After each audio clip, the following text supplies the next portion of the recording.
रोजगार जो देता है सेक्टर एग्रीकल्चर, उसके बारे में बात करेंगे। किसान नेता बीएन सिंह हमारे साथ जुड़ चुके हैं।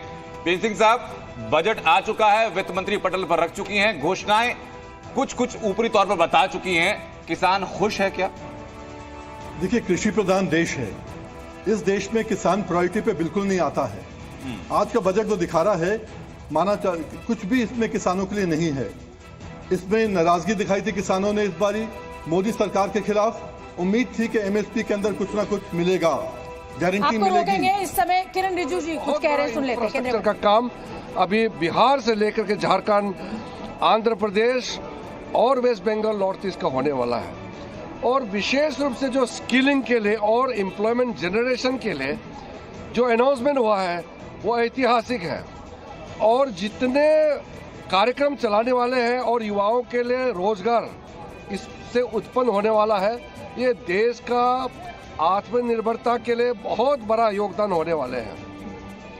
साथ साथ में महिलाओं को अलग से जो स्कीम सपोर्ट देने का जो प्रावधान रखा है, ये बहुत ही सराहनीय है।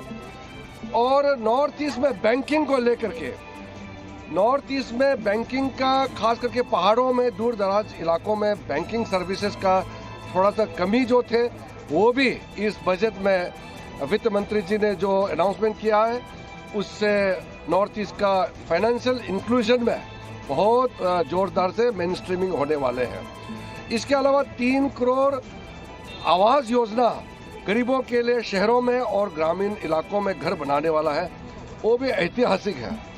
और फिर मुझे लगता है कि प्रधानमंत्री जी का जो सपना है कि 2047 तक भारत को, तो आपने किरण रिजिजू को सुना। और गिरिराज सिंह क्या कह रहे हैं? देखिए, अब नेताओं के रिएक्शंस मिलने शुरू हो गए। सत्ता पक्ष के रिएक्शन है तो सब कुछ हरा रहा है, जब विपक्ष आएगा तब पता चलेगा कि कैसा था ये बजट। गिरिराज सिंह जी इस वक्त हमारे साथ हैं। गिरिराज जी, कल ही आपने हमसे कहा था कि प्रधानमंत्री कोई कसर नहीं छोड़ेंगे बिहार में को बड़ा करने के लिए, बिहार को मजबूत करने के लिए। आज उसका परिणाम दिखा है? बिल्कुल दिखा है। और आपने देखा कि बिहार एक बरसों से लंबित मांग था विशेष राज्य का दर्जा।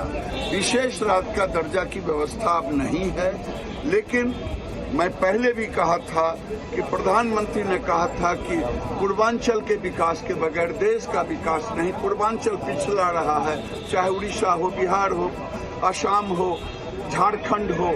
उन्होंने बिहार को एक सुपर पैकेज देने का काम किया है, चाहे एयरपोर्ट के मामले में हो, चाहे सड़क के मामले में हो, चाहे तीर्थ स्थानों को पर्यटन स्थल के रूप में देने का हो।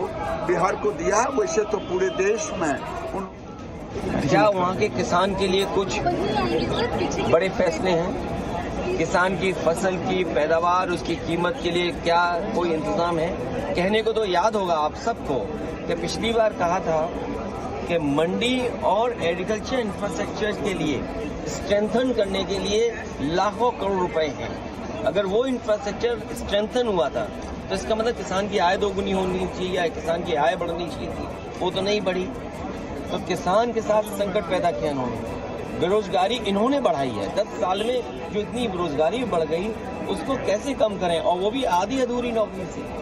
आप 2 साल की, 1 साल की या कुछ ट्रेनिंग करा करके नौकरी या रोजगार का सपना दिखा रहे हैं। देश का नौजवान अपना भविष्य बनाने के लिए पक्की नौकरी चाहता है, और फिर जो आधी अधूरी नौकरी है, क्या उसमें आरक्षण होगा?